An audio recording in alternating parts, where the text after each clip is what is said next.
আর একটা সুখবর দিই, জানুয়ারি মাসের সেকেন্ড উইক নর্থ বেঙ্গল থেকে আমি দেখতে পাচ্ছি সঞ্জয় টিবরেওয়াল এবং দুগাড়ের সহ অনেকে এসছেন।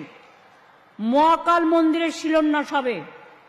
জমি কিন্তু আমি দেখে নিয়েছি, রেডি করে দিয়েছি। পুজোর দিনও আমি মনে মনে ঠিক করে নিয়েছি, ট্রাস্টের একটা মিটিং করে বাদবাকিটা আপনাদের কাজটা করতে হবে, যেটা হচ্ছে আর্কিটেকচারটা। টাকাও জোগাড় হয়ে গেছে, আমি বাজে কথা কম বলি। এই যে দুর্গা মন্দিরের ট্রাস্ট ইতিমধ্যেই যা টাকা জমা পড়েছে, তাতে আমার মায়ের মূর্তির দাম উঠে গেছে। বাদবাকি হিটকো থেকেও খরচা করতে হবে, ইনফ্রাস্ট্রাকচার, কালচার।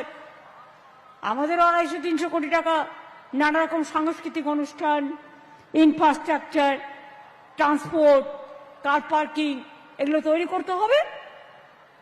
সুতরাং আপনারা জানেন এর আগে